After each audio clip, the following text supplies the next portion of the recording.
Mis hermanos, Dios me los bendiga. Sean bienvenidos a su canal Apología Adventista para tener un repaso de la lección de escuela sabática. Así que, hermanos, vamos a venir de rodillas para orar. Bendito Señor que estás en el cielo, santificado sea tu nombre. Te agradecemos porque nos permites poder tener este repaso de la lección. Bendice a tu pueblo. Bendice a todas aquellas personas que tarde o temprano escucharán esta lección. Danos sabiduría, danos conocimiento de lo alto, para que podamos hablar palabras que vayan en armonía con tu palabra. Bendice a tu siervo y bendice a las personas que van a escuchar este mensaje. Te lo suplicamos en el nombre de Jesús. Amén. Ok, hermano, quiero que nos concentremos porque vamos a profundizar en la lección de escuela sabática. Esta lección sigue la secuencia del libro de Éxodo. La lección número 6 que vamos a estudiar esta semana es una lección que ahora habla de cómo Israel, después de que salió de Egipto, cruzó el Mar Rojo y cómo Dios, en su providencia divina, también libertó a Israel cuando los egipcios y Faraón venían a destruir a Israel. El versículo para memorizar está en Éxodo capítulo 14, versículo 13 al 14. Éxodo capítulo 14, versículo 13 y 14 dice: Y Moisés dijo al pueblo: No temáis, estad firme, y ved la salvación que Jehová hará hoy con vosotros, porque los egipcios que hoy habéis visto, nunca más para siempre los veréis. Jehová peleará por vosotros, y vosotros estaréis seguros o tranquilos. Vamos a ver que el contexto de estas palabras que dijo Moisés son palabras animadoras de fortaleza para fortalecer la fe de los israelitas, porque vamos a ver de que los israelitas, después de que salieron de Egipto, el diablo se le metió otra vez a Faraón. Bueno, siempre el diablo estaba dentro de Faraón, pero ahí vemos de que Faraón se llena de ira y persigue al pueblo de Israel sobre el desierto. Y vamos a ver de que llegó un momento donde Israel se encontró entre la espada y la pared. Vemos de que por un lado venían los egipcios. Faraón venía a matar a los hebreos. Y por otro lado vemos acá al frente, vemos el Mar Rojo. ¿Para dónde salían los israelitas? Solamente allí se necesitaba un milagro de Dios. Solamente Israel confiaba en las promesas de Dios en ese instante. Todo apoyo humano desapareció. La única esperanza y fe que tenían los hebreos en ese instante era en Jehová de los ejércitos. Y viene Moisés y dice esta palabra animadora: no teman, estén confiados, porque hoy verán la liberación de Israel. Hoy verán cómo Dios actúa. Hoy verán cómo Dios nos protege de Faraón y su séquito. Hermanos y amigos, lo que nos hace falta a nosotros es fe. ¿Qué es fe? La fe es sinónimo de confianza. Tenemos que confiar en las promesas de Dios. Dios había prometido a Abraham, a Isaac, a Jacob, a José y a todos los patriarcas que Dios les daría la tierra prometida a Israel. Por lo tanto, Dios no iba a permitir que su pueblo fuese muerto en las garras de los egipcios, en las manos de Faraón. Dios aquí vemos que actuó su mano poderosa, la providencia divina se manifestó otra vez en el Mar Rojo. La experiencia, aquí dice la lección, la experiencia de la liberación de Israel de Egipto para entrar a la Canaán terrenal es una historia que nos revela el plan de salvación y la redención en Cristo. Noten que la lección de escuela sabática nos da un pincelazo cómo toda la historia de la salida de Israel de Egipto hasta la entrada a la Canaán, cada detalle, cada aspecto de lo que pasó desde la salida hasta la entrada a la Canaán, inclusive antes de la entrada a Egipto, cada detalle y cada aspecto revela un aspecto del plan de salvación y de la redención de Cristo. O sea, lo que pasó Israel, ese Israel de antaño, del Antiguo Testamento, lo pasa la iglesia hablando en un sentido espiritual. Quien está libertando a los hebreos de Egipto y de las garras de Faraón y su ejército es Cristo Jesús, el Cordero Pascual, que en la tipología del Nuevo Testamento se cumple de que Cristo derramó su sangre para poder redimirnos y poder libertarnos del pecado y de las garras de Faraón, que simbólicamente representa a Satanás, el gran dragón.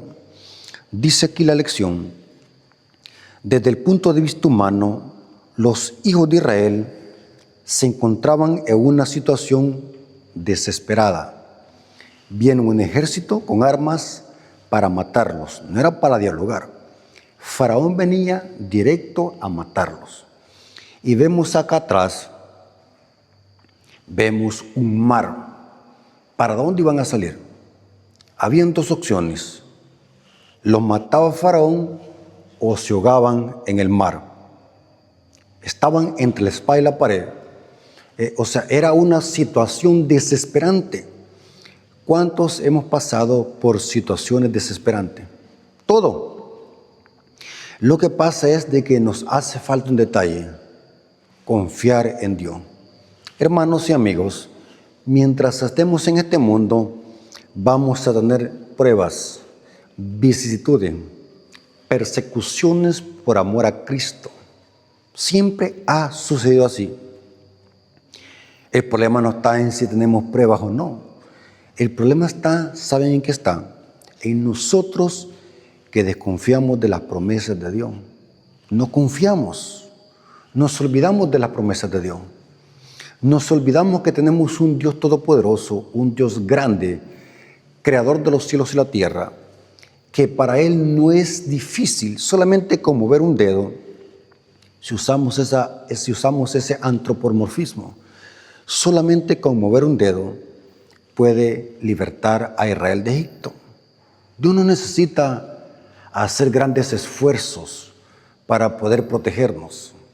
Algunas veces Dios permite las cosas porque tiene un propósito para con nosotros. Quiere que nuestra fe sea probada como el oro. Pero no es que Dios sea, podemos decir así, que no tiene fuerza o es inútil en poder ejercer su poder para libertarnos de ciertas o de muchas vicisitudes o problemas que pasamos en esta tierra. Aquí vemos de que el pueblo de Israel se encontraba en una situación desesperante, de la que no podían librarse por sí mismos. Noten, solo Dios podía salvarlos. ¿Qué significa esto? ¿Cómo le llamamos esto en el plan de salvación? Salvación por gracia. En la escatología se le conoce como justificación por la fe, salvación por gracia. Porque no digamos de que Israel podía hacer algo, ni tampoco lo hizo en Egipto, porque eran esclavos, y en esta situación desesperante, peor aún, no podían hacer nada. Lo único que podían hacer es clamar. Y viene Moisés y les dice: no se desesperen, tengan calma, porque hoy veremos la salvación de Jehová, y estos egipcios que hoy miran con sus ojos, ya nunca lo volverán a ver. Y aquí dice, solo Dios podía salvarlo. Lo mismo ocurre con nosotros y el pecado. Estamos en una situación desesperada. Necesitamos algo aún más dramático que el éxodo. ¿Y cuál es algo más dramático, algo más evidente, algo más poderoso que lo que pasó en el Éxodo? Necesitamos ver la cruz de Cristo. Necesitamos ser salvados por la gracia de Cristo. Necesitamos ser limpiados y protegidos por la sangre de Cristo, como de un cordero sin mancha y sin contaminación. Esa situación desesperante por la cual pasó Israel representa cómo el pecado nos agobia. En efecto, David conocía perfectamente bien de que el pecado agobia. Nadie viviendo en pecado es feliz. Nadie quebrantando la ley de Dios es feliz. Hay una felicidad momentánea y ficticia, pero no es una felicidad real. La gente que vive en deleite aparentemente vive una felicidad externa, pero es como el payaso. La gente es como el payaso. El payaso ríe por fuera, pero por dentro está destrozado. Y David comprendía perfectamente esto de que el pecado desespera, el pecado agobia, y solamente un milagro nos puede sacar de ese hoyo de la desesperación. En efecto, veamos lo que dice el rey David en el Salmos 40, versículo 1 al 3, para que veamos cómo David hace esta aplicación homilética al plan de salvación, a lo que hace Dios con nosotros. Salmos 40, versículo 1 al 3 dice: pacientemente esperé en Jehová. Noten que esto era lo que le estaba diciendo Moisés al pueblo. Tengan paciencia, confíen en Dios. Pacientemente esperé a Jehová y se inclinó a mí y oyó mi clamor. Noten que esto es lo que está pasando con los israelitas. Están clamando. Y me hizo sacar del pozo de la desesperación. Esto es lo mismo que estaba pasando con los israelitas. Estaban desesperados. Del lodo cenagoso. Puso mis pies sobre la peña y enderezó mis pasos. Hermanos, aquí David está describiendo la situación desesperante que provoca el pecado en el alma del hombre. Es como estar en un hoyo de desesperación, donde hay lodo cenagoso, donde se grita y se clama y nadie escucha. No podemos salir porque es un hoyo profundo donde hay lodo, que cuanto más queremos salir, más nos incrustamos en el fango. Así es el pecado. Solamente un milagro de Dios puede sacarnos, y David reconoce esto en su salmo. Puso mis pies sobre la peña y enderezó mis pasos. Puso luego en mi boca cántico nuevo. Vamos a ver de qué esto se cumple con Israel. Puso en mi boca cántico nuevo. Noten, alabanza a nuestro Dios. Verán esto muchos y temerán y confiarán en Jehová. Noten que esto que dice el Salmos 40 se cumple perfectamente con lo que pasó al pie del Mar Rojo. Ahora, sigamos estudiando y profundizando. Es interesante lo que dice la palabra de Dios. Dice que solamente Cristo puede libertarnos de esa esclavitud del pecado. Juan 8:36. Noten cómo dijo Cristo. Así que si el Hijo los libertare, seréis verdaderamente libres. Ahora, ¿libre de qué? Del pecado. Ahora, ¿quién nos tenía preso? ¿Dónde estábamos presos? Estábamos presos en el Egipto. Podemos decir el aspecto negativo del mundo, la mundanalidad, el pecado. ¿Quién nos tenía preso? Tiene que ser Faraón. Pero ¿quién es Faraón? En el plan de salvación, ¿quién es Faraón? Si ustedes leen Ezequiel 29:3, Dios le llama allí a Faraón el gran dragón. Ezequiel 29:3 dice lo siguiente. Noten cómo dice. Ezequiel 29:3 dice. Noten cómo se aplica. Esto se llama aplicación homilética.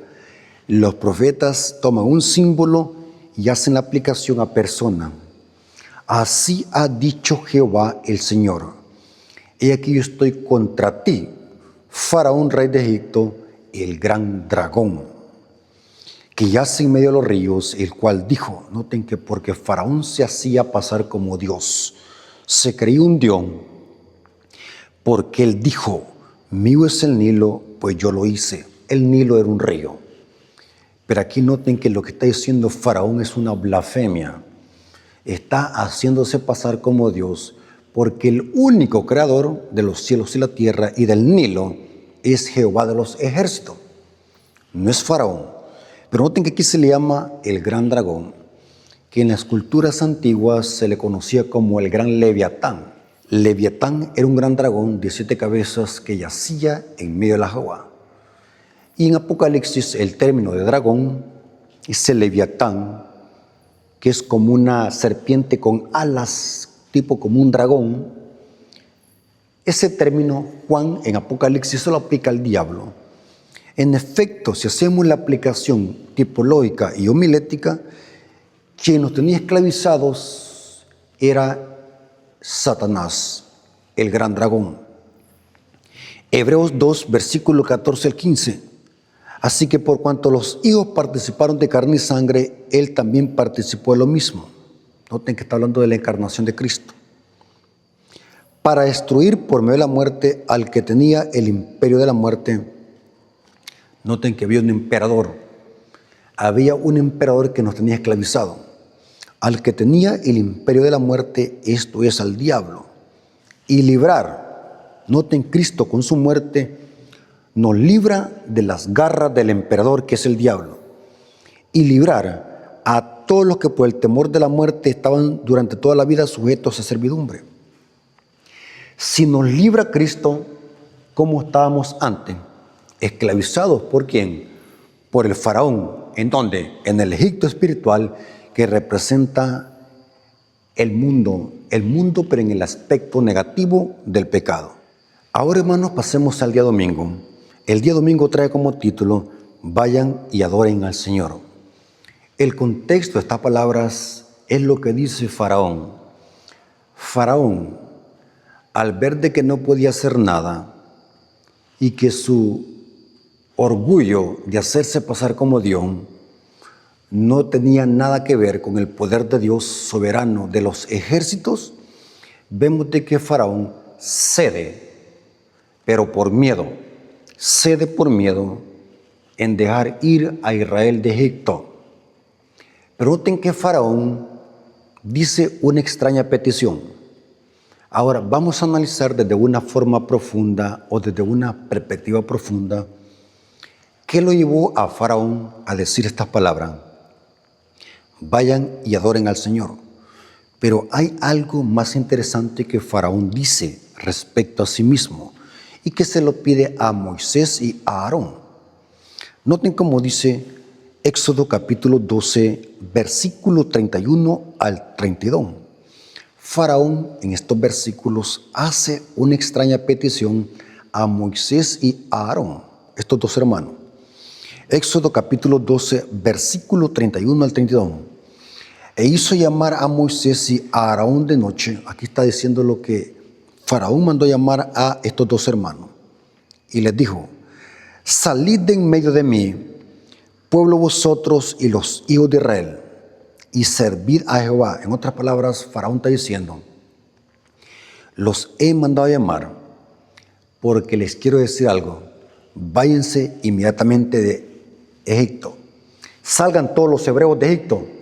Está bien, los voy a dejar ir. Váyanse todos. Vayan a lo que van. Vayan a servir a Jehová, como ustedes lo han dicho. Tomad también vuestras ovejas y vuestras vacas. Váyanse con todo. No vayan a dejar nada. Noten Faraón ahora lo que está diciendo. Después que no los quería dejar ir de Egipto, que les puso una mano más dura, ahora está diciendo lo contrario. Váyanse. No quiero a ningún hebreo acá. Ni los animales ni las vacas. Vayan a adorar a Jehová. Tomen también vuestras ovejas y vuestras vacas, como habéis dicho, y bendecidme también a mí. Noten cómo termina Faraón diciendo: váyanse todos los hebreos, lleven sus vacas, sus animales, sus ovejas, vayan a adorar a Dios. Eso que ustedes quieren, vayan a hacerlo. Pero quiero que hagan algo por mí. Quiero y bendecirme también a mí. Noten cómo dice la Biblia, Dios habla hoy, cómo traduce esta palabra.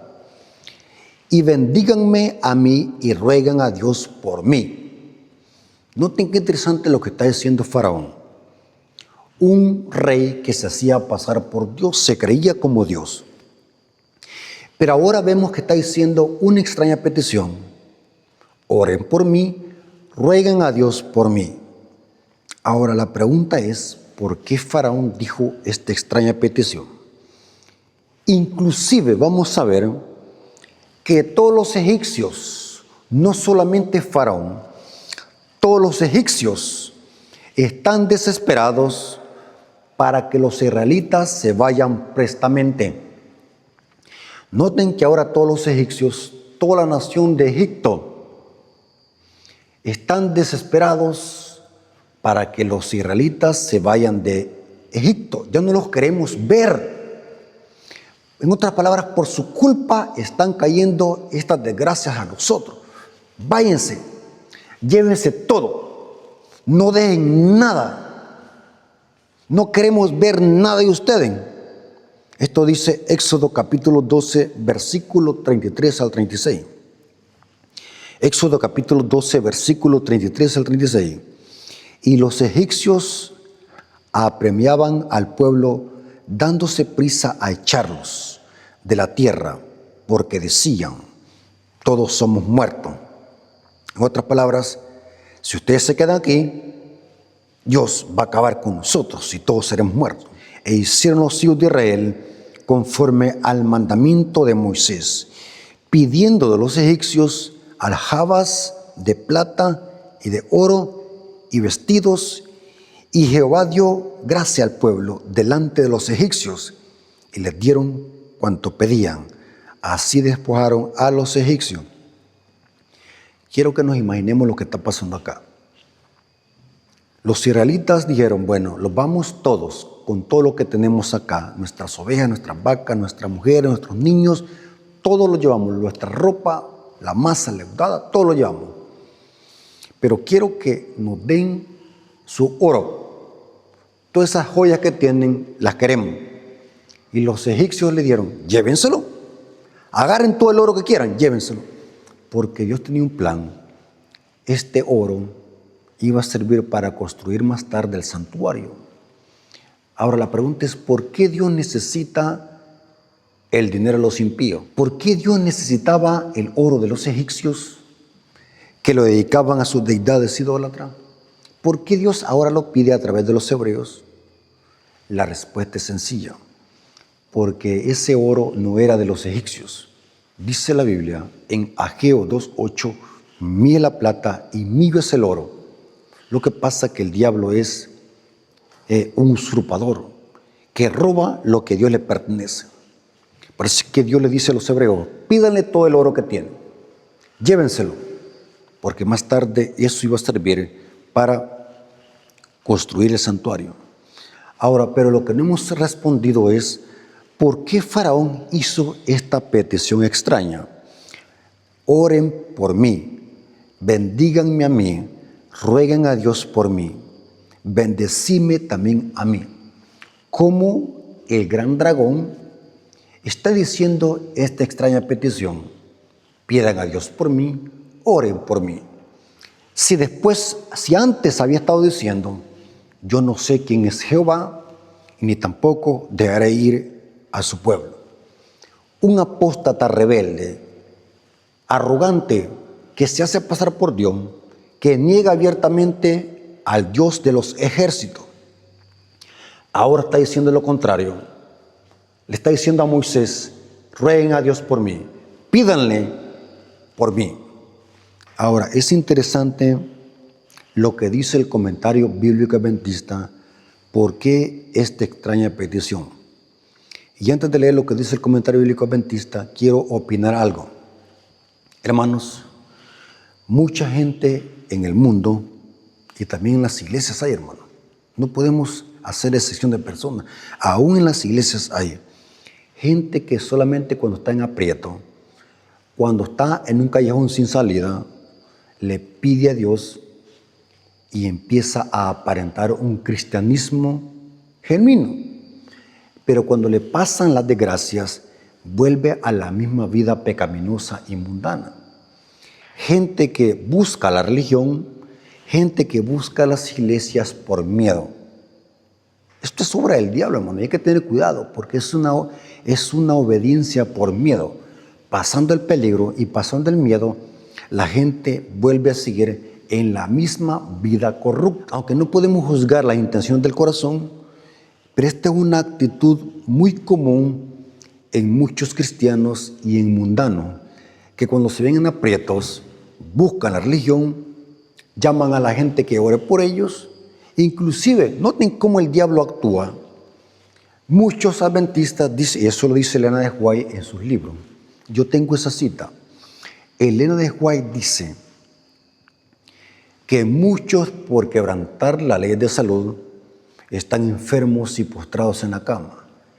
Y cuando están postrados en la cama, por provocarse ellos mismos esa enfermedad, mandan a llamar a los ancianos para que oren por ellos. Dice, ¿cómo Dios va a obrar en favor de ellos si ellos mismos no quieren dejar sus hábitos corruptos y malsanos que provocan esas enfermedades?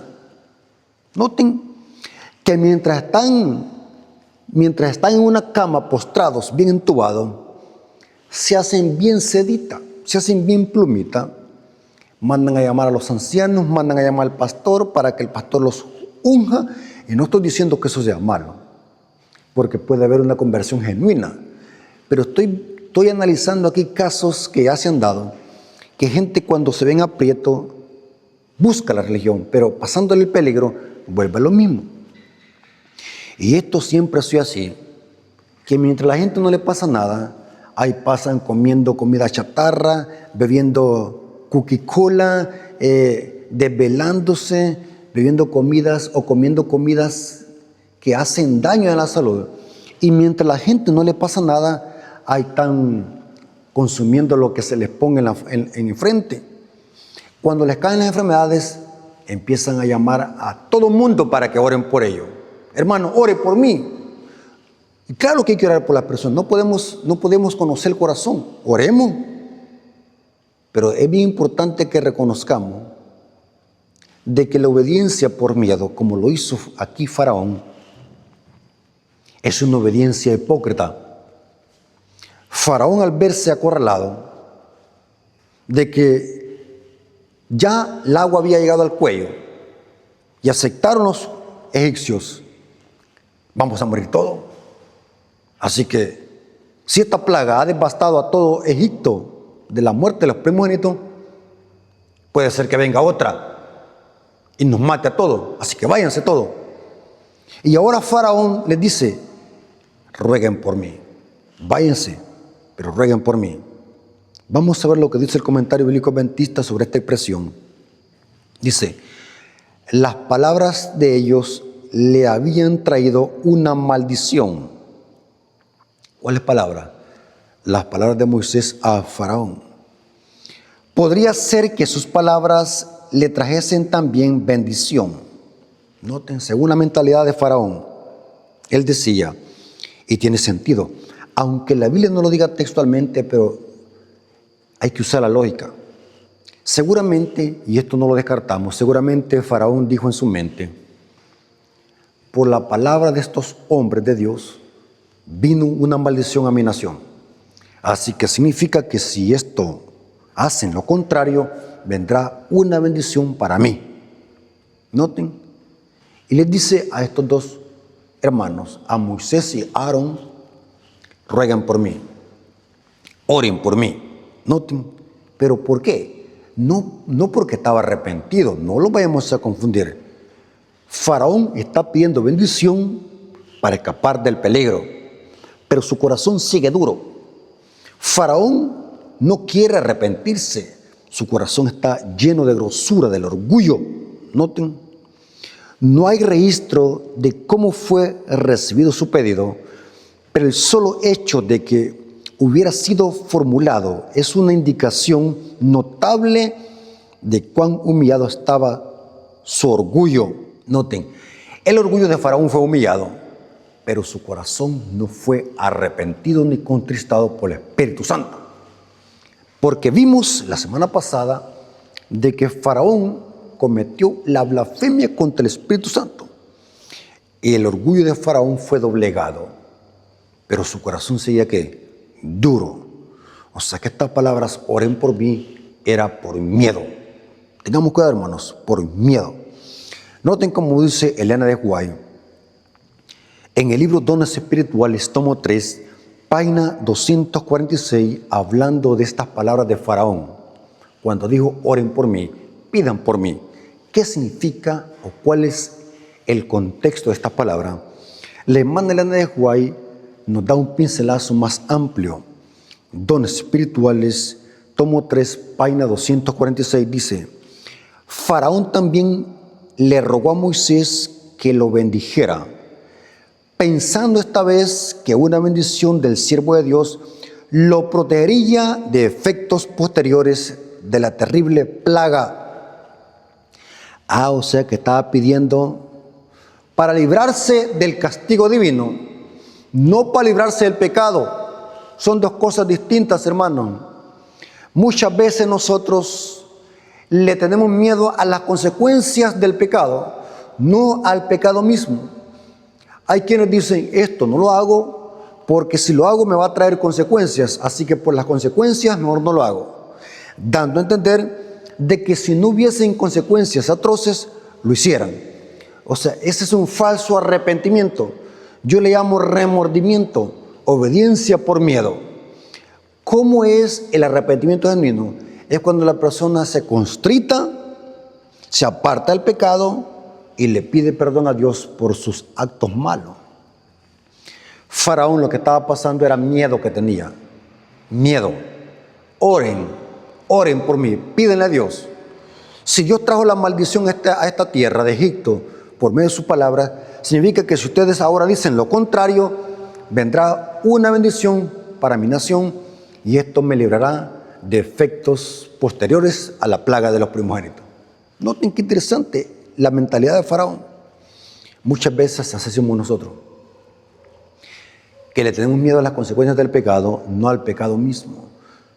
Cuando comprendamos este punto, vamos a comprender perfectamente qué significa arrepentimiento, muy diferente a remordimiento o miedo.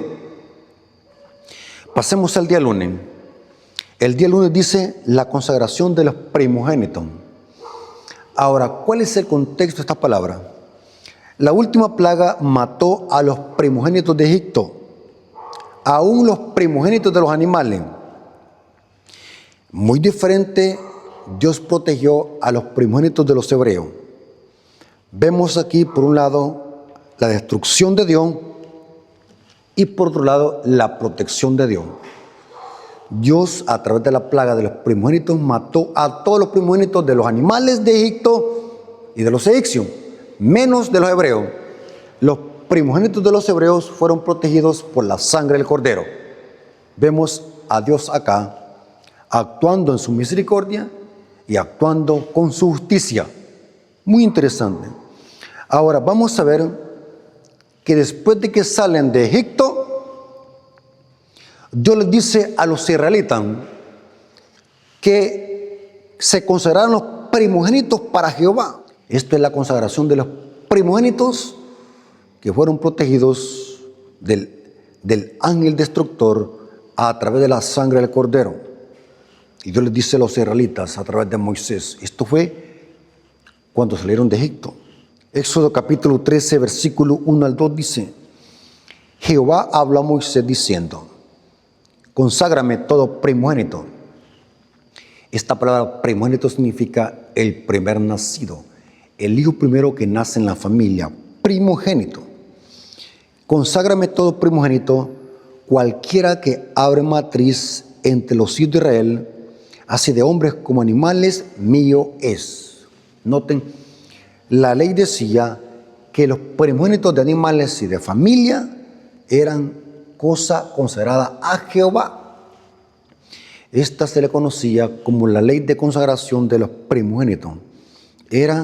Los primogénitos eran exclusivamente de Dios, consagrados a Jehová, tanto hijos de hebreos como animales, dice, es cosa consagrada a Jehová.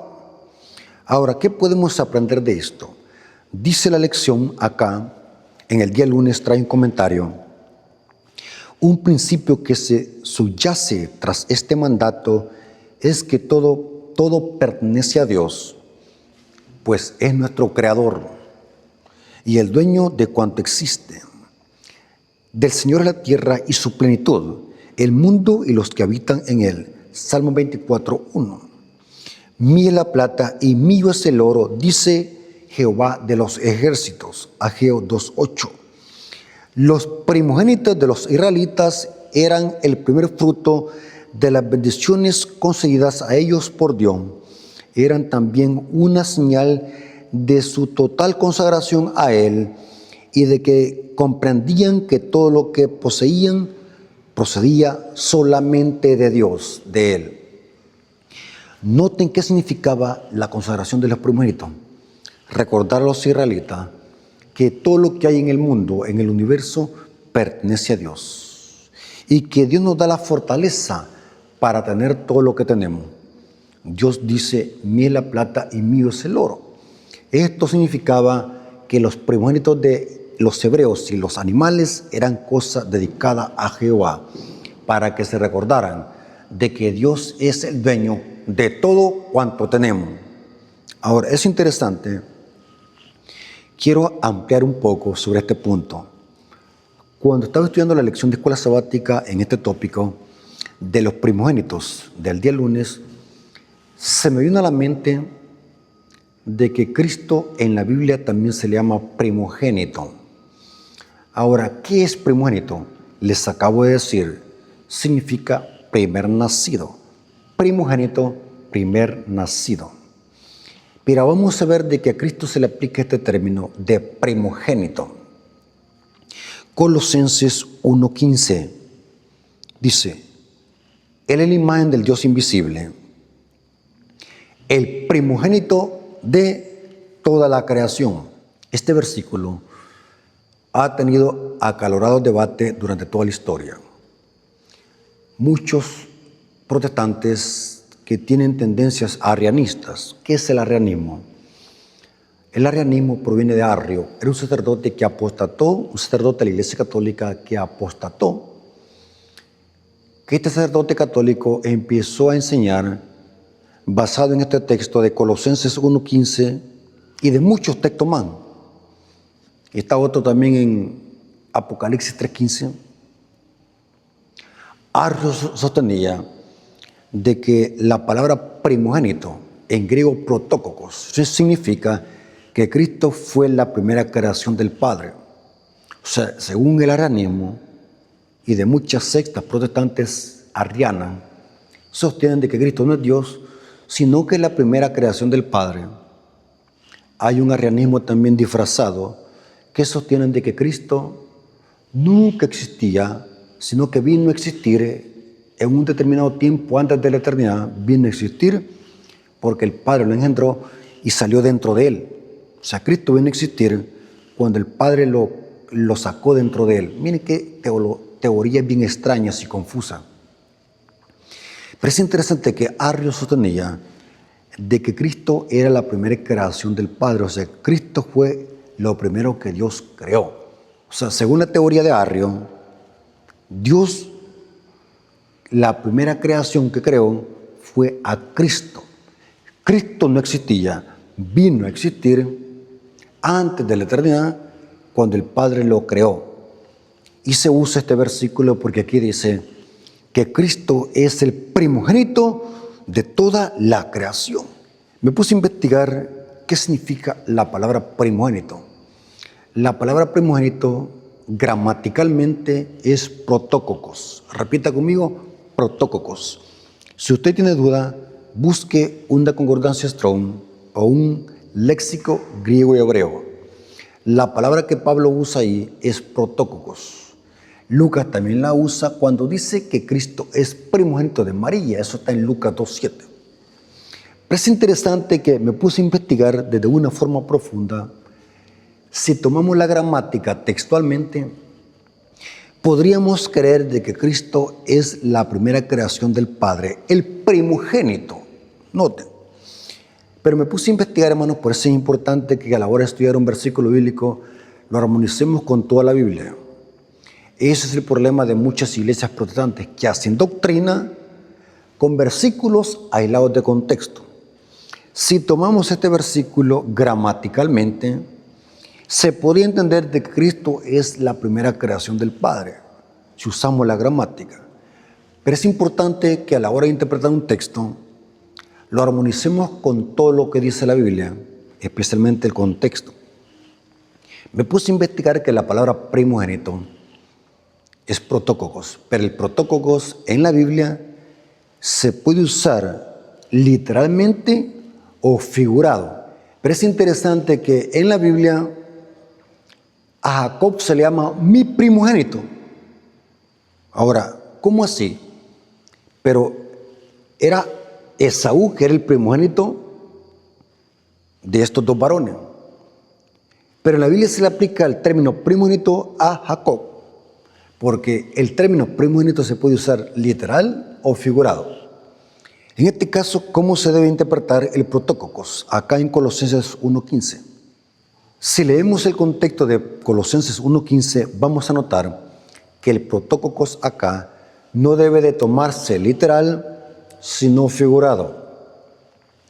Cristo es el primogénito. En otras palabras, Cristo es el que ocupa la preeminencia. Cristo es el que ocupa el primer lugar antes que toda la creación. O sea que el protócocos aquí no debe de tomarse literal, sino figurado. Cristo es el que ocupa la preeminencia, el que es antes de todas las cosas, es el primero. En ese sentido debe usarse el protócocos. ¿Cómo lo demostramos? El contexto lo dice. Colosenses capítulo 1, versículo 15 al 19. Él es la imagen del Dios invisible, el primogénito de toda la creación, porque en Él fueron creadas todas las cosas, las que hay en los cielos y las que hay en la tierra, visibles e invisibles, sean tronos, sean dominios, sean principados, sean potestades, todo fue creado por medio de Él y para Él. Y Él es antes que todas las cosas. O sea que protócocos debe interpretarse el que ocupa la preeminencia. ¿Qué es algo preeminente? Es lo principal, es lo que está antes de todas las cosas. Cristo es el primogénito en ese sentido, el que ocupa la preeminencia. Y Él es antes que todas las cosas. Y todas las cosas en Él subsisten. Y Él es la cabeza del cuerpo, que es la iglesia, el que es desde el principio, el primogénito de entre los muertos, para que en todo tenga la preeminencia, por cuanto agradó al Padre, en quien Él habitase toda la plenitud. Note que aquí se usa el protócocos, el primogénito de los muertos. Pero ¿cómo así? Si antes de Cristo morir en la cruz ya habían muerto muchos. Entonces el término primogénito aquí debe entenderse figurado. Cristo es el primogénito de los muertos. ¿Por qué razón? Porque Él es el único que murió y resucitó. En ese sentido es primogénito de los muertos. Pero no es que Él haya sido el primero que murió. Porque el primero que murió, ¿quién fue? Abel. Ahora, quise hacer ese paréntesis para que comprendiéramos que el término primogénito se puede usar literal, como se usaba en la economía hebrea, que todo primogénito de hebreo y de animal iba a ser consagrado a Jehová, primer nacido. Pero el primogénito en la Biblia también se puede usar de una forma figurada o metafórica, como lo hemos visto acá que la usa Pablo en Colosenses 1, 15 al 19. Pasemos al día martes. El día martes dice cruce del Mar Rojo. Aquí vemos otra liberación. Dios hace otra liberación. La primera fue con Israel de Egipto. Ahora vemos que Dios hace otra liberación. Y esta liberación es frente al Mar Rojo. Israel avanza de acuerdo a las instrucciones de Dios a través de Moisés. Marchan en ejército, en orden, en escuadrones. Aparentemente Faraón está feliz porque Israel está abandonando a Egipto. Aparentemente todo marcha bien. Los israelitas salen en escuadrón, van avanzando por el desierto con destino a la Canaán terrenal. Vemos de que Moisés lleva consigo los huesos de José. Había una promesa, esto lo dijo José antes de morir, que si él moría, sus huesos los llevaran a la Canaán, que los llevaran a la Canaán y allá fuesen enterrados. Esto lo dice Éxodo 13, 19. Éxodo 13, 19 dice: tomó también consigo Moisés los huesos de José, el cual había juramentado a los hijos de Israel, diciendo: Dios ciertamente os visitará y haréis subir mis huesos de aquí con vosotros. Esto lo repite Hebreos 11, 22. Por la fe José, al morir, mencionó la salida de los hijos de Israel y dio mandamiento acerca de sus huesos. Noten que Dios ya había dicho por medio de José: ustedes van a salir de Egipto y van a ir a la Canaán terrenal. José sabía perfectamente bien esto, dio una profecía y aún dio una profecía sobre sus huesos. Yo sé que van a entrar a la Canaán, por tanto, estos huesos, yo voy a morir aquí en Egipto, pero cuando salgan, lleven mis huesos y los entierran en la Canaán.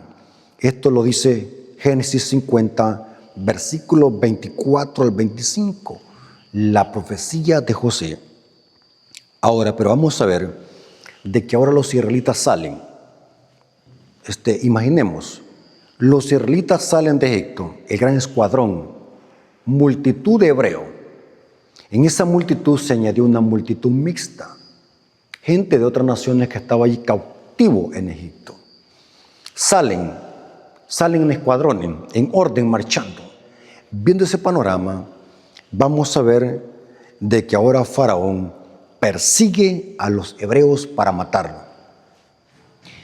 Yo imagino que Faraón, cuando empezó a ver la gran multitud de hebreos, que se miraba desde lejos, que iban rumbo a la Canaán, yo imagino que Faraón como que reaccionó al instante y empezó a perseguir a los hebreos, como haciendo otro intento para matarlos.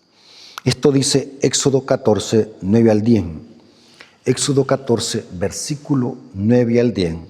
Pero ahora noten lo que va a hacer Faraón con los hebreos. Éxodo 14, 9 al 10.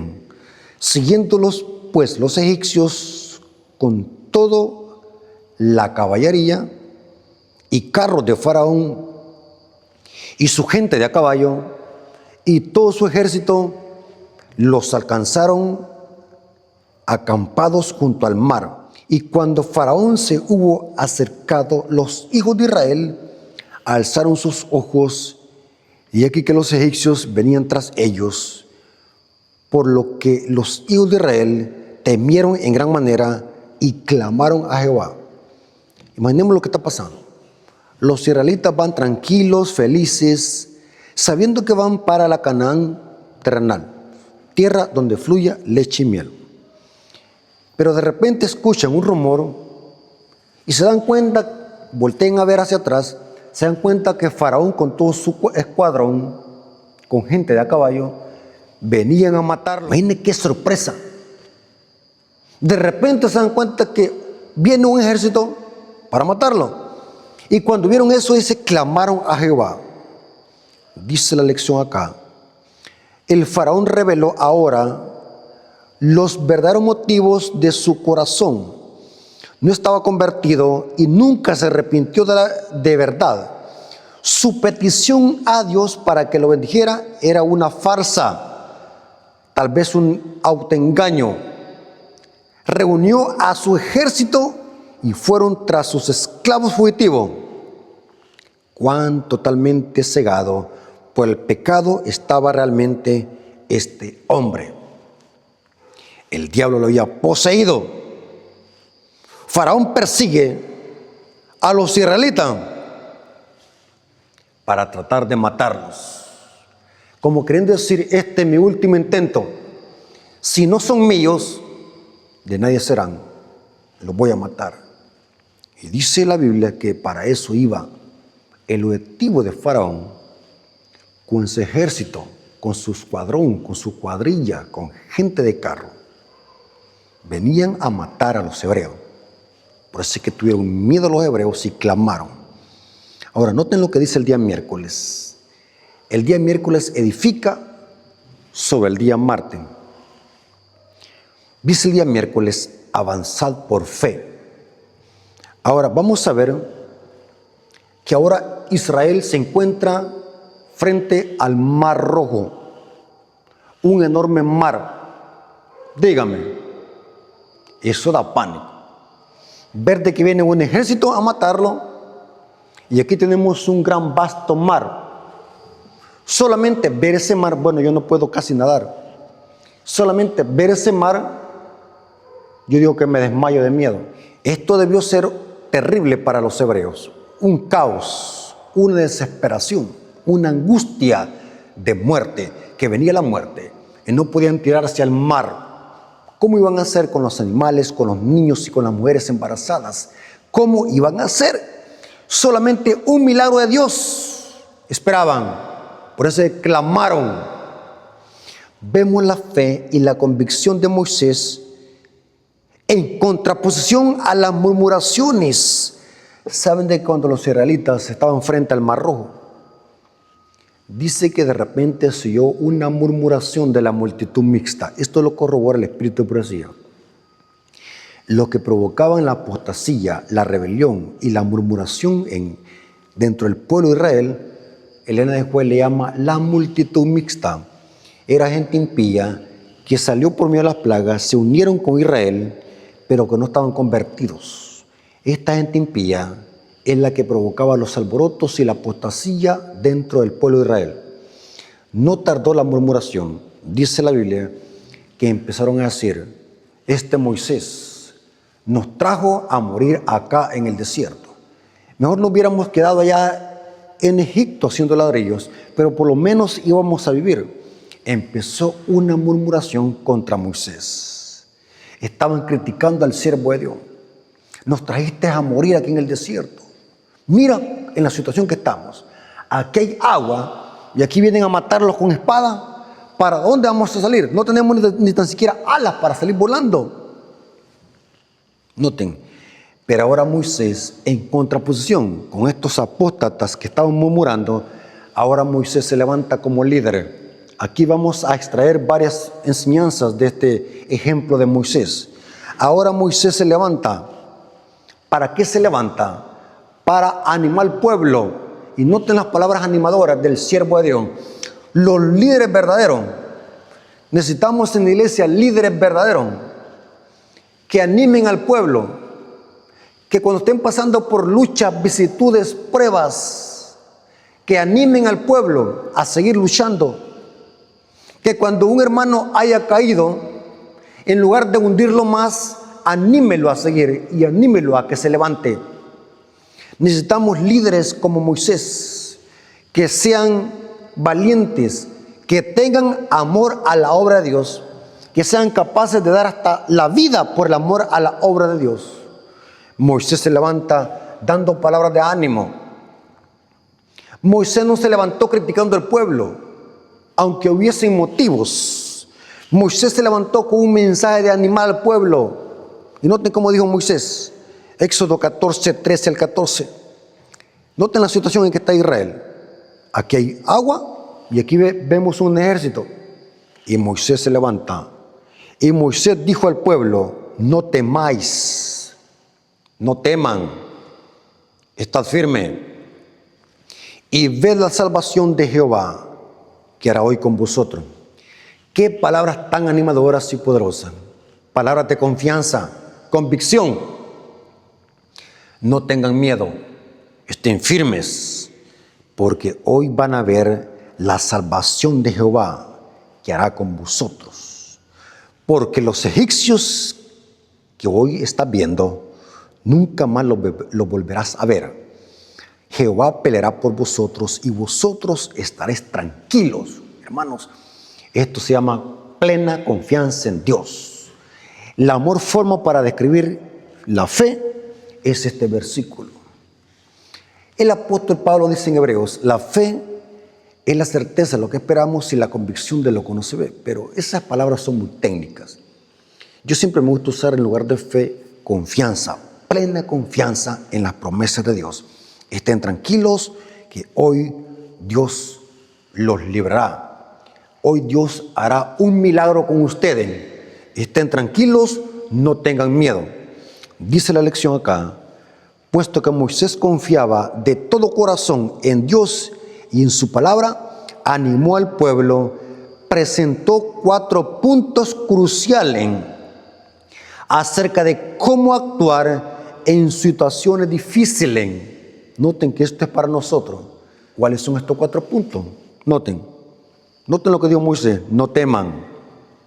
Éxodo 14:13. Segundo punto, manténgase tranquilo. Pero ¿cómo se va a mantener? Hermano, usted se va a sentir tranquilo cuando alguien le diga, te voy a ir a matar a tal hora a tu casa. ¿Usted se va a sentir tranquilo? Negativo. Yo imagino que se le va a quitar el hambre, no va a poder ni dormir, su conciencia va a estar acongojada, su mente va a estar turbada. Es ilógico que se le diga a alguien, está tranquilo.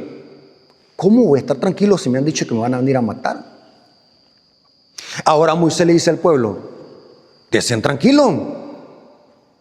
Ahora, ¿qué es lo que está haciendo Moisés aquí? Estimulando la fe y la confianza en Dios. Confiar en Dios, hermanos. Necesitamos confiar en Dios. Tercer punto, porque hoy verán la salvación del Señor. Cuarto punto, el Señor peleará por ustedes. Estén tranquilos. Duerman como un bebé. ¿Saben de qué esta palabra tranquilo? Es idéntica a la que aparece en el Salmos 2:8. En paz me acostaré y dormiré porque tú me haces vivir confiado. Ese salmo me gusta. Da a entender descansar como un bebé en los brazos de Jehová. En paz me acostaré y así mismo dormiré porque tú me haces vivir confiado. O sea, ¿qué tipo de confianza está hablando aquí Moisés? Mientras hay guerra por fuera, hay paz por dentro. Ese es el mensaje. Estén tranquilos. ¿Vienen a matarlos? Sí. Pero estén tranquilos, porque el que nos protege es más poderoso que el que está con ellos. Noten ahora cómo Dios protege a su pueblo Israel. Ahora Dios va a actuar y se abren las aguas del mar. ¡Qué tremendo milagro! No hay explicación teológica ni científica para poder explicar esto, porque los milagros no se pueden explicar, simplemente se aceptan. Noten cómo Dios abre un mar, las aguas se separaron y el pueblo hebreo pasó en seco. ¡Wow, hermanos! Solo imagínense. ¿Cuántos han visto la película de los 10 mandamientos? Esa película de los 10 mandamientos es un largometraje, es un bestseller, tremendo. Ahí se ve cómo las aguas se parten en dos y el pueblo de Israel pasa en seco. Ahora noten cómo dice Éxodo 14, versículos 26 al 31. Éxodo capítulo 14, versículos 26 al 31. Y Jehová dijo a Moisés, extiende tu mano sobre el mar para que las aguas vuelvan sobre los egipcios. Noten cómo Dios iba ahora a actuar. Ahora vemos aquí las 2 dimensiones de la justicia de Dios. Dios va a hacer su justicia y al mismo tiempo está protegiendo a su pueblo. Y aquí dice, entonces Moisés extendió su mano sobre el mar y cuando amanecía el mar se volvió en toda su fuerza y los egipcios al huir se encontraban en el mar y Jehová derribó a los egipcios en medio del mar y volvió las aguas y cubrieron los carros y la caballería, y todo el ejército de Faraón que había entrado tras ellos en el mar, no quedó de ellos ni uno. O sea, todos fueron muertos cuando el mar volvió a su mismo estado. Dios esperó que su pueblo pasara al otro lado del río. Y cuando los ejércitos de Faraón estaban en medio por cruzar también el mar, las aguas los consumieron. Murieron todos, dice, y no quedó ninguno de ellos. Y dice, y los hijos de Israel fueron por en medio del mar en seco, teniendo las aguas por muro, y a su derecha y a su izquierda. Así salvó Jehová aquel día a Israel de manos de los egipcios. ¿Cómo? Así salvó, porque esto es un tipo de la salvación y la redención en Cristo. Y noten, e Israel vio a los egipcios muertos a la orilla del mar, y vio Israel aquel grande hecho que Jehová ejecutó contra los egipcios. Y el pueblo temió a Jehová y creyeron a Jehová y a Moisés su siervo. Interesante, muy interesante, cómo Dios libertó a su pueblo otra vez de las garras de Faraón. Hermanos, el diablo quería destruir a Israel, porque recordemos la promesa de Génesis 3:15, porque el diablo sabía de que la simiente prometida, de esa simiente de Israel, de ese linaje santo, iba a venir Mesías, y el diablo quería desaparecer esa nación, porque el diablo sabía de que de una tribu iba a nacer Cristo, la simiente de Abraham. Interesante. Pasemos al día jueves. El día jueves ahora habla del cántico de Moisés y de María. Este cántico Israel lo cantó cuando estaban a la orilla del mar. Después de que salieron victoriosos a la otra orilla, cantaron este cántico de Moisés y de María. Hay un cántico. Noten qué interesante. Dice el comentario acá de la lección: todo el ejército egipcio fue derrotado y nadie sobrevivió. Incluso Faraón fue muerto. Esto lo dice el Salmo 136, versículo 13 al 15. Fue una derrota impresionante para los egipcios y una victoria completa para el pueblo de Dios. Cuando pasaron al otro lado, dice que Israel, felices, contentos que Dios lo había libertado, cantan un cántico. Lo cantan al otro lado del río, al otro lado del mar. Recuerden, ¿cuál es el objetivo de este canto? Darle gloria a Dios por esta liberación de las aguas y de sus enemigos. Noten estos detalles. Dios libertó a Israel de las aguas del mar, porque en ese momento las aguas aparentemente estaban en contra de ¿qué? De Israel. Pero cuando las aguas se partieron, estaban a favor de Israel. Pero ahora vemos de que los enemigos mueren por esas mismas aguas. Las mismas aguas que estaban en contra de Israel, esas mismas aguas se vuelcan en contra de ¿quién? De Faraón y su escuadrón. Noten estos detalles porque los vamos a conectar con Apocalipsis. En el Salmo 136, versículo 13 al 15 dice que también Faraón murió en esta gran matanza en el Mar Rojo.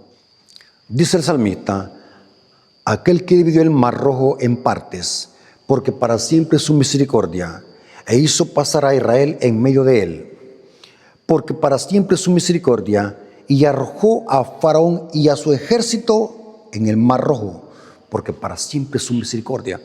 O sea que Dios terminó con cada egipcio. Dios terminó con los enemigos ¿de qué? Del pueblo de Dios. Las mismas aguas que estaban en contra del pueblo al principio, ahora esas aguas están a favor de Israel, y esas aguas matan a los enemigos. Las mismas aguas se vuelcan en contra de los enemigos del pueblo de Dios. Ahora, ¿por qué decimos que esto también tiene que ver con profecía apocalíptica? La lección viene hablando de eso. La historia de la liberación de Israel de Egipto y el cruce del Mar Rojo y la liberación que pasó en el Mar Rojo Es una historia tipológica que se conecta con los 144,000. En Apocalipsis 15, los 144,000 al final van a cantar ese mismo cántico de Moisés y el Cordero. Noten que Juan en Apocalipsis 15, versículos 1 al 4, dice que ese cántico es cántico de Moisés y del Cordero. ¿Por qué de Moisés? ¿Por qué del Cordero? Porque Moisés simboliza a Cristo. Noten cómo dice Éxodo 15, versículo 1 al 4, hablando de este cántico. Y después lo vamos a conectar con Apocalipsis 15, 2 al 4. Porque esta es una historia tipológica que se cumple con los 144,000. Éxodo 15, versículo 1 al 4. Entonces cantó Moisés y los hijos de Israel este cántico a Jehová. Y dijeron, cantaré yo a Jehová, porque se ha magnificado, grandemente ha echó en el mar el caballo y el jinete. Jehová es mi fortaleza y mi cántico, y ha sido mi salvación. Este es mi Dios, y obedeceré, y lo alabaré. Dios de mi Padre, y lo exaltaré. Jehová es varón de guerra, Jehová es su nombre. Echó en el mar los carros de Faraón y su ejército, y sus capitanes escogidos fueron hundidos en el mar rojo. Noten lo que dice este cántico. Noten el cántico. Alaba las proezas de Dios. Alaba la victoria de Dios en contra de sus enemigos. Pero recordemos de que Dios usó las aguas para matar a Faraón y su ejército. Esas aguas que estaban en contra de Israel en ese momento, porque no podían pasar a menos que Dios abriera el mar, pero esas aguas que estaban en contra del pueblo de Israel, ahora se vuelcan en contra de Faraón y sus enemigos. Todo esto es tipológico. Noten qué interesante lo que dice Apocalipsis 15, 2 al 4. Hablando de los 144,000, ahora la pregunta es, ¿qué simboliza las aguas en profecía? Las aguas en profecía simbolizan pueblos, muchedumbres, naciones y lenguas que apoyan a la ramera, y que vamos a ver de que por un tiempo esas aguas que apoyaban a la ramera, al final se van a volcar en contra de la ramera, la van a devorar y la van a destruir. Eso dice Apocalipsis 17, 16. La ramera está confiada porque está en muchas aguas. Y de paso, la salida de Babilonia y el secamiento del río Éufrates viene de cómo Dios secó el Mar Rojo y cómo Dios secó el Éufrates para sacar a Judá de Babilonia. O sea, las dos historias tipológicas del Mar Rojo y del secamiento del Éufrates a través de Ciro en el Antiguo Testamento son historias tipológicas que nos presentan cómo Dios va a secar esas aguas, que por un tiempo esas aguas que protegen a Babilonia, esas aguas que por un tiempo perseguían al pueblo de Dios, esas aguas al final se van a volcar en contra de los enemigos del pueblo de Dios, y esas aguas van a matar a los líderes religiosos que engañaron a la gente con falsas doctrinas y errores doctrinales. Hermanos y amigos, la historia de Israel es un paralelo con los 144,000. Los 144,000 van a ser protegidos de las aguas y de los enemigos del pueblo de Dios. Y como Dios los va a libertar, los va a proteger del decreto de muerte que va a dar el rey del norte y de la persecución que va a venir, porque va a haber otra persecución de parte de las aguas. El diablo va a usar a todo el mundo en una coalición impía para perseguir al pueblo de Dios. Dice la profecía que reyes, príncipes y gobernantes se van a unir junto con los mundanos y los protestantes para formar una coalición impía para perseguir al pueblo de Dios. Esas son las aguas. Las aguas van a perseguir al pueblo de Dios, pero vendrá un tiempo donde esas aguas se van a secar. La gente se va a dar cuenta que fueron engañados, y ahora la gente, en lugar de perseguir al pueblo, se lanzan en contra de sus líderes. Las aguas ahora matan a los enemigos del pueblo de Dios. Y Dios de esa manera liberta a su pueblo, que son los 144,000. Y cuando los 144,000 también sean libertados al final, dice que los 144,000 van a cantar un cántico, igual como lo hizo Moisés y el pueblo de Israel a la otra orilla del Mar Rojo. Apocalipsis 15, versículo 2 al 4. Apocalipsis 15, versículo 2 y 4 dice, hablando los 144,000 y el cántico, vi también como un mar de vidrio mezclado con fuego, y a los que habían alcanzado la victoria sobre la bestia y su imagen, y su marca y el número de su nombre, y cantaban un cántico de Moisés, siervo de Dios, y el cántico del Cordero. ¿Qué es lo que dice este cántico? Diciendo, grandes y maravillosas son tus obras, Señor Dios Todopoderoso. Justos y verdaderos son tus caminos, Rey de los santos. ¿Quién no te temerá, oh Señor, y glorificará tu nombre? Pues solo tú eres santo, por lo cual todas las naciones vendrán y te adorarán, porque tus juicios se han manifestado. Habrá también una liberación del pueblo de Dios en el tiempo del fin. Va a haber una liberación porque según la profecía va a haber otra persecución, va a haber un decreto de muerte. El diablo va a tratar de extirpar a los 144,000, pero Dios no va a permitir eso.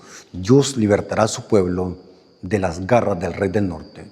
Dice Daniel 12:1, y en aquel tiempo se levantará Miguel, el gran príncipe, que está de parte de los 10 de tu pueblo. ¿Para qué se va a levantar? Para librar al pueblo de Dios. Así que, hermanos, Dios les bendiga. Espero que hayamos comprendido la profundidad de esta lección de escuela sabática y cómo se aplica al plan de salvación y cómo aterriza con los 144,000 y el cántico de Moisés y el Cordero. Ahora, para terminar, vamos a orar viniendo de rodillas. Oremos. Bendito Señor que estás en el cielo, santificado sea tu nombre. Te agradecemos por este estudio de tu lección. Gracias por estos maravillosos consejos y enseñanzas de tu palabra. Gracias por estas historias preciosas que nos revelan el plan de salvación. Gracias por tu amor y tu misericordia. Gracias porque hasta aquí nos ayudaste. Te lo agradecemos en el nombre de Jesús. Amén. Hermanos, Dios les bendiga. No se olviden de suscribirse a mi canal. Si aún no lo han hecho, suscríbanse. De esa manera van a poder apoyar este ministerio, ya que lo necesitamos mucho para seguir subiendo material sólido de doctrina y profecía. Así que Dios les bendiga y que la honra y la gloria sea para nuestro Dios. Amén.